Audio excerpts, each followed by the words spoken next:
nag-walk out si Atty. Sison. Nag-deny si Atty. Poa, nagpa-press con. Hindi man daw nag-walk out, nakaihi lang daw po. Sabi ni Daryl Yap, siguradihon mo yan attorney kapag ito hindi tinanggap ha, tapos sabay post ng photocopy ng 1,000 peso bill. Kasi sinasabi ni attorney, sabi ni Montulfo, yung journalist na si Montulfo, pinaghintayan niya yung mga reporters ng 1 hour. Pagkatapos, yun lang ang sasabihin niya. Yung sinabi pa ni Sara Duterte, quotation doon sa tula ni William Ernest Henry, Invictus, Minimorize. Nagbabagang mga balita at pagtalakay sa mga isyu ng lipunan. Bulsa! Opinyon, banat at paglalantad sa katotohanan. Bulsa! What you see is what you get. You decide. Kaya po mga kababayan, tumakbo mga kababayan si Sara sa Supreme Court, nagpasaklolo. Hindi kinaya po, the defense law. Wala talaga po. Sabi ko sa inyo, ang hirap ipagtanggol si Sara. Si Gong, si Sara, kahit si Marcoleta, ang hirap nilang ipagtanggol kasi yung ebidensya galing sa bibig nila. Nag-walk out si Atty. Sison, nag-deny si Atty. Poa, nagpa-press con. Hindi man daw nag-walk out, nakaihi lang daw po. Paihi yung lead counsel ni Sara, si Atty. Sison. Kaya sabi ni Atty. Ligotan, I think she is making a scene. Sabi dito, nag-walk out si Atty. Sison, itinanggi ni Atty. Michael Poa na nag-walk out ang kanilang lead defense counsel na si Atty. Sheila Sison sa impeachment trial ni Vice President Sara Duterte. Kasunod dito ng manifestation ni Prosecutor Panel Amando Ligotan hinggil sa umano'y paglabas ni Sison. She was really on her way out. Nung nasabing nag-walk out siya, sabi ni Poa, narinig niya. Bumalik siya, sinabi niya, no, I'm still here. I just needed to go to the toilet. Napaihi sa tindi atake ni Atty. Ligotan. Napaihi yung lead counsel.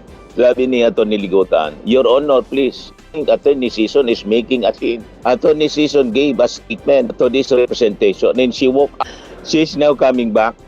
Nag-protest si Atty. Ligotan kasi biglang tumalikod, napatayo si Atty. Sison, napaihi. Please hold your horses, sabi ni Atty. Ligotan.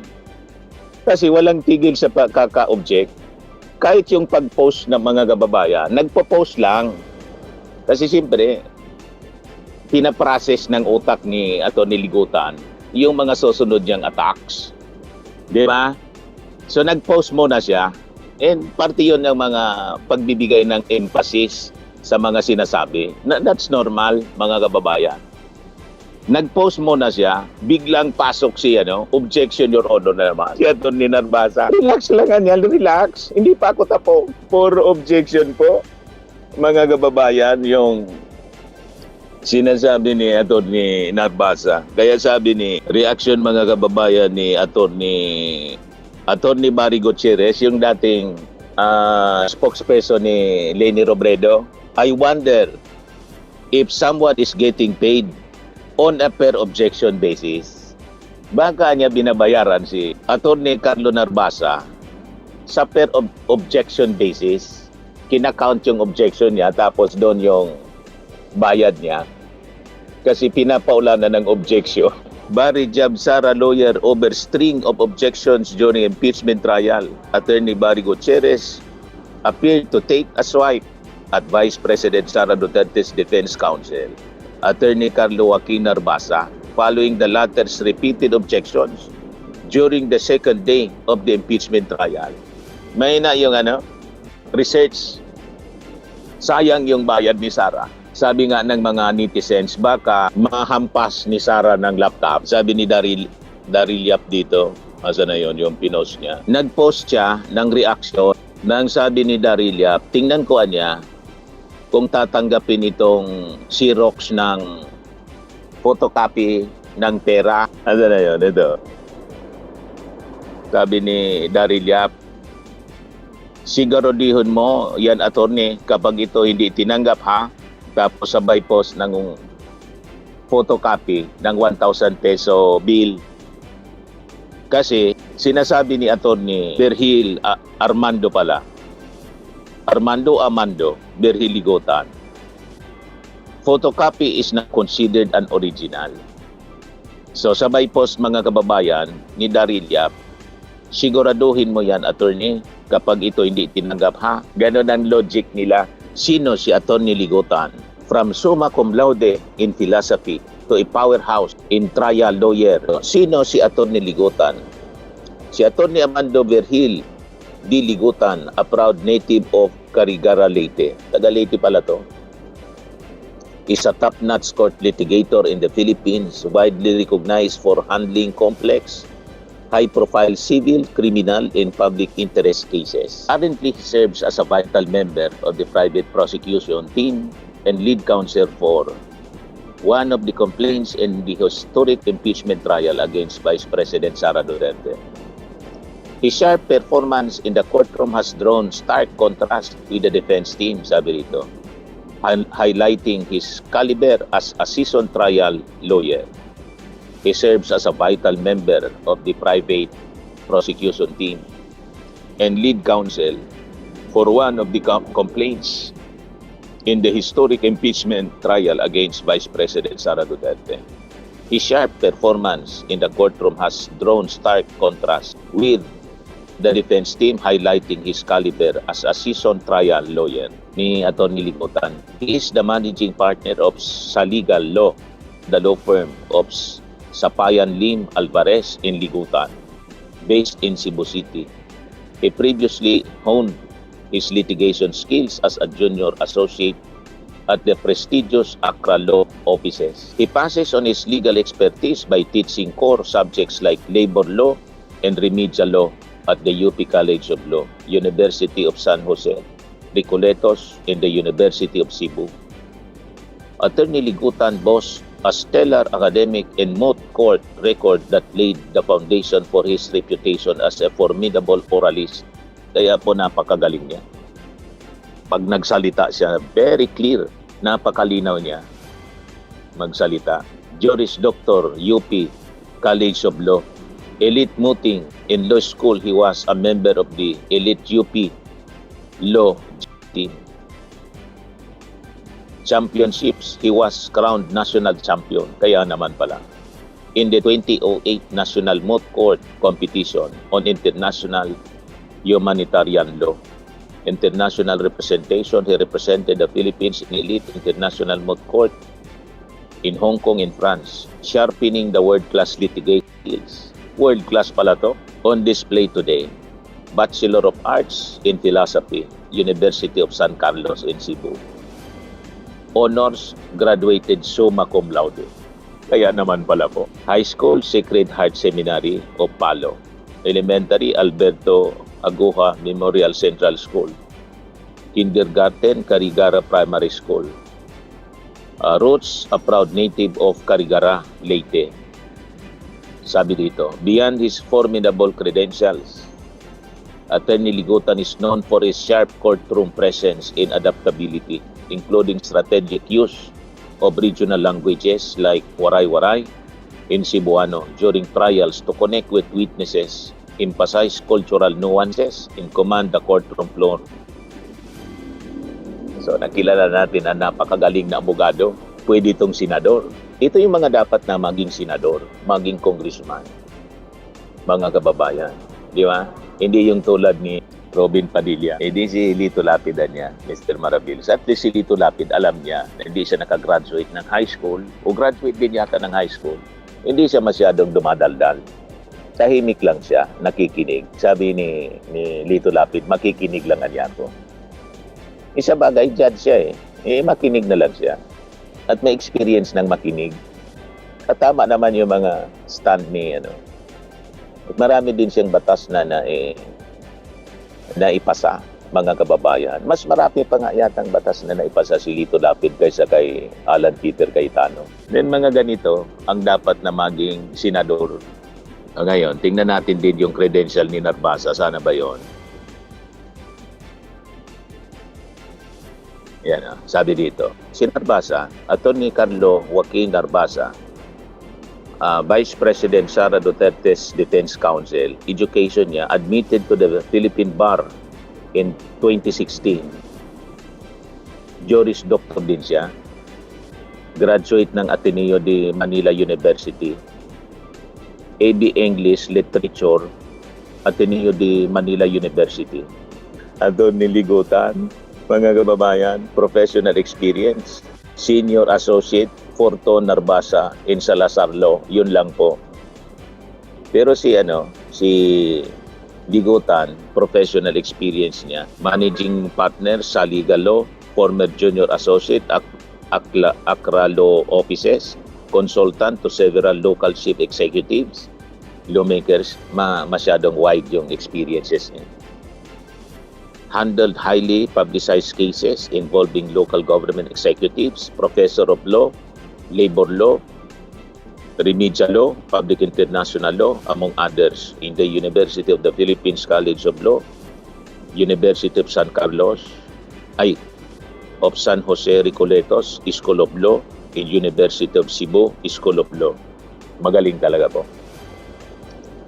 Masyadong marami ng experience pati sa litigation. So, tama yung sabi ni Senior Associate Justice Antonio Carpio na yung mga abogado, iba-ibang level man talaga. May mga katulad po ni Antonio Carpio, naging Senior Associate Justice, napakatalino. Di ba? At may tulad ni Rodante Marcoleta, ni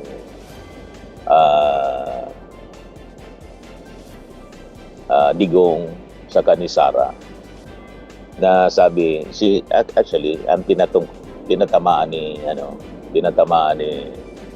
Carpio, si Rodante Marcoleta, low level niya. Ay, nago, mga kababayan, low level. Kaya kung ako kay Attorney Joaquin Narbasa, i-give up ko to. Resign na lang ako as lawyer ni Sara. Kasi sabi ko, kahit gaano mo kagaling siguro, ako tingin ko magaling din itong si Attorney Narbasa. Kaya lang, depende sa kliyente. Yung ebidensya po kasi, mula mismo sa bibig ni Sara. Paano mo ipagtatanggol si Sara ng ebidensya mula mismo sa bibig? Kaya nag-object siya, Tama naman yon na mag-object siya. That is normal sa court litigation. Siyempre, ipaglalaban mo yung interest ng kliyente mo. Kaya lang, sumobra yung objection. Pati yung pag-post, nag-object siya. Talagang mahina yung research niya. Na pati yung presentation ng document, mga kababayan, na photocopy, nag-object siya. So, lumabas na he lacks research. Di ba? Kasi lumalabas na ignorante siya sa mga desisyon ng Supreme Court. That it is allowed. Napakalinaw naman po, mga kababayan. So, yun, na-expose yung yung kanyang legal expertise na mababa, nasira tuloy yung kanyang pagkatao bilang abogado. So, I think it's not worth it na ipaglaban pa niya si Sara. Kasi ito, highly celebrated case. And ang ganito sa court litigation po, sa normal courts, sa mga RTC, sa normal litigation po kasi, hindi siya live. So, kahit sumablay ka doon, hindi man covered ng media. Ito kasi po, covered ng media. Kung mahina kang abogado, wag na. Masisira ang karir mo. Ma-expose yung mga limitations mo.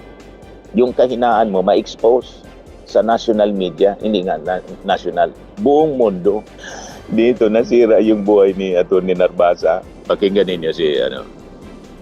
One particular portion of the subject video is the respondent uttered that she already contracted a person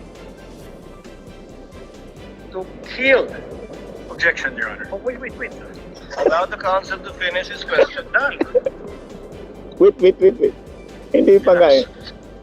Objection, Your Honor. What is the objection of counsel for respondent?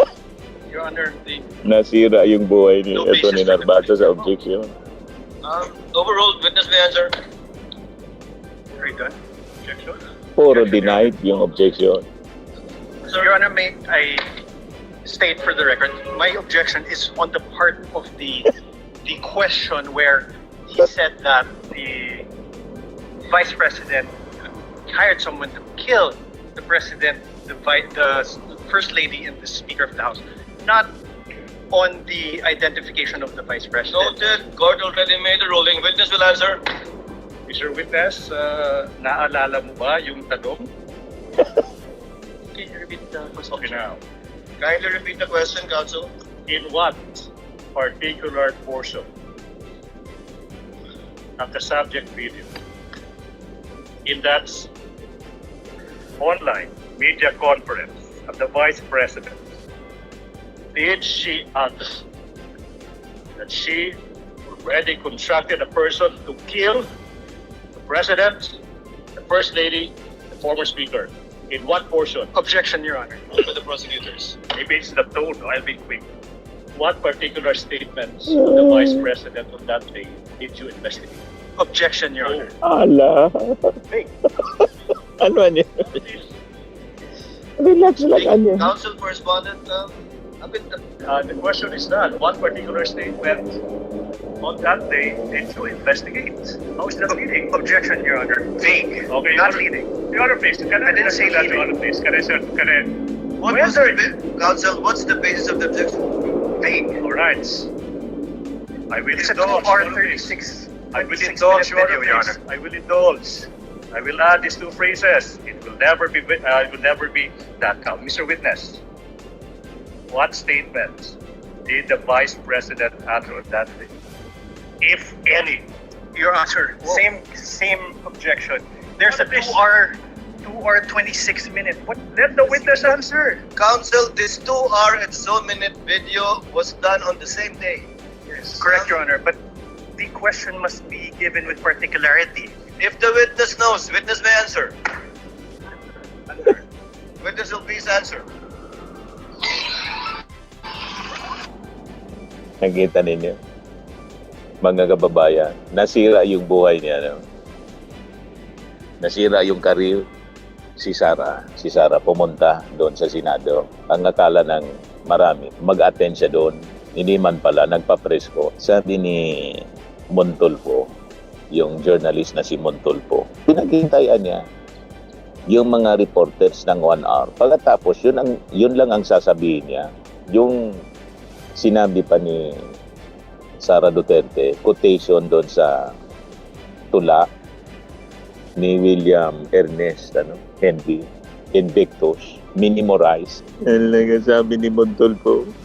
Pinaghintay ng loka-loka mga Senate reporters ng mahigit 1 oras dahil press conference daw. Ito lang palang sasabihin niya.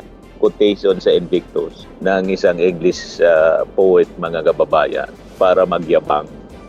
Yung pagyayabang niya, kinopya pa sa tula. Memoryado din ito ni Katie Duterte. Si Katie Duterte yung unang nag-quote nito, mga kababayan. Pero yung full length ng tula. Pero si Sara, nakamemorize ng isang linya. Sabi ni Sara doon, in this bloodbath, in blood tuning, I will be blooded but unbound. Quotation from the Invictus. Kaya sabi ni Montulfo, pinaghintay mo niya. Pinaghintay ng loka-loka ang mga Senate reporters ng mahigit 1 oras dahil sa press conference daw niya. Ito lang palang sasabihin niya. Mga kababayan, nasa na yun? Just 2 sentences, 1 sentence, and then no questions. No questions daw. Nagpa-press con. Walang question. Sad. Siya ang may kasalanan. Sabi niya ng questions to.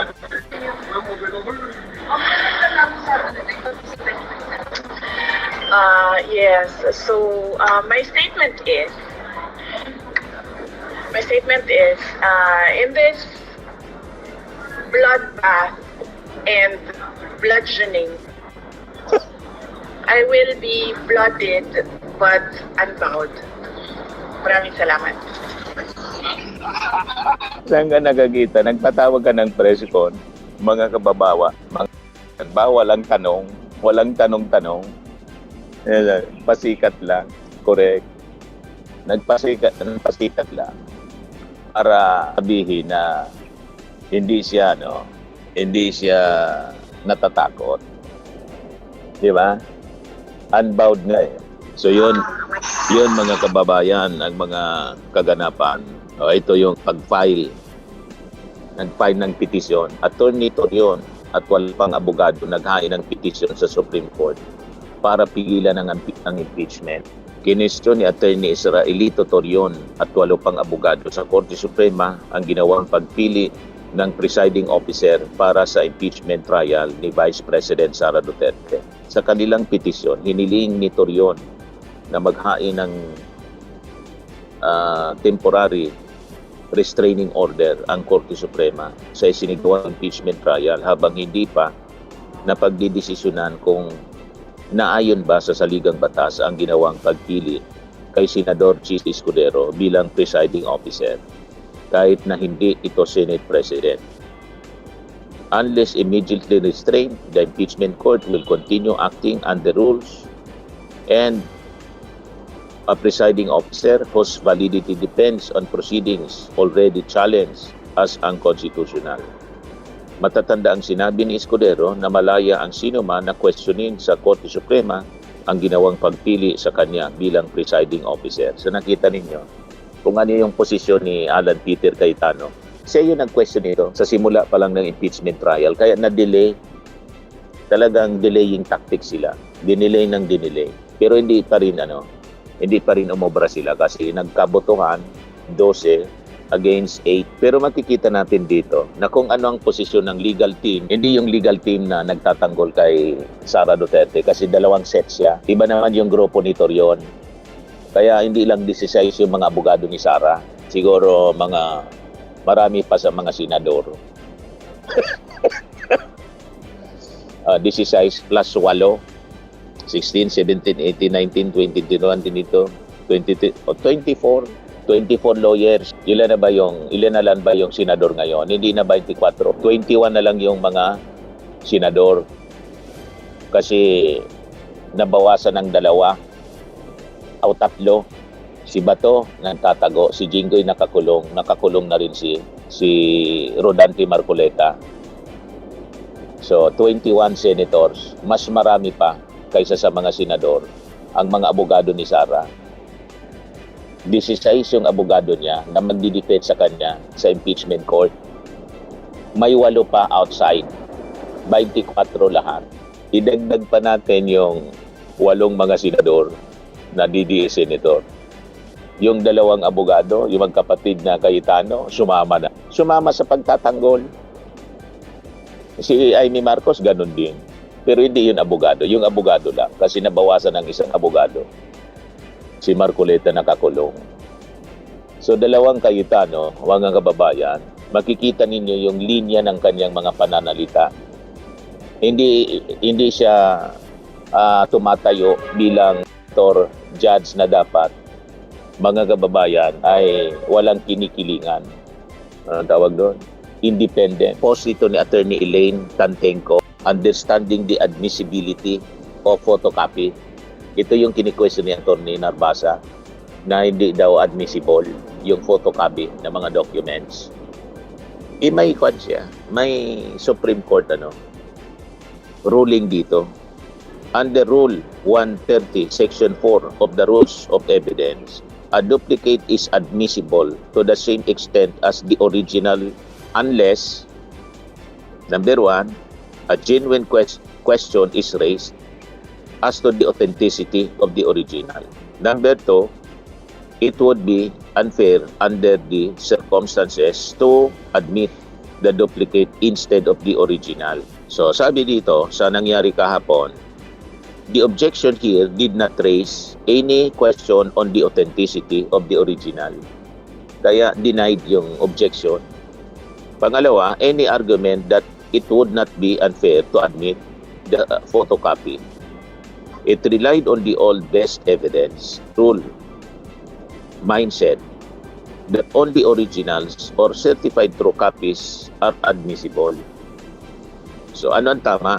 Ang rules today are clear, sabi ni Attorney Elaine Tantenko. A mere photocopy or duplicate is generally admissible to the same extent as the original unless one of the two exception applies. No exception raised, no basis to exclude. Kaya denied. So ang ibig sabihin mga kababayan, hindi nag-research itong sinarbasa o intention niya na i-ignore yung rule na pinalabas ng Supreme Court na ngayon, nang in-ignore niya, nag-object siya para harangin sana, nasira naman tuloy yung kanyang pangalan. Lumabas na ignorante siya. Nasira yung pangalan at karir sa kakadepend mga kababayan kay Sara. Ayun lang mga kababayan. Maraming salamat sa inyong panonood. Bye-bye na po. God bless. Swimming and lifting cream, pinapahid po sa mga pulses in affected area. Mainam po sa paninigas ng mga kaso-kasuan. Ito naman po, Automax Radiant Serum. Sa mukha naman yung application, anti-aging po siya. You will look 10 years younger than your age. Sa mga cancer patients naman po, baka lang gusto ninyo itong itry. Neng siya red mixed fruit drink. Hindi mo po siya gamot, food supplement siya. Kaya lang, gawa siya mga kababayan sa goji berry. Yung goji berry may anti-cancer properties. O ngayon, yung mga inquiries ninyo, dumiritso na lang kayo sa aming messenger sa Facebook para masagot namin agad. Ayos pa? Ayos na ayos niya, Mr. Maravilla. Sa mga nagana po ng malinis and spacious fitness gym, pumunta lang po kayo sa aming Colossal Fitness Gym. May Grab car rental din po kami. But anyway, ito po pala yung aming bagong product na binibenta online. I am worldwide amazing pure organic barley powdered drink mix from Australia. Negosyo to ng aking anak na architect entrepreneur Riz Maravillas. Ayan po. Kontakin na lang po ninyo siya, Riz Maravillas on Facebook. Ang mga health benefits niya, boost immunity, improves digestion, enhance energy levels, packed with antioxidants, prevent cancer. Ito naman po yung bago naming product na binibenta online. Eye Glow Serum, whitening po siya. Tingnan ninyo yung epekto sa aking anak na architect before and now. Yung mga inquiries po ninyo, dumiretso na lang kayo sa kanyang Facebook account, Riz Maravillas.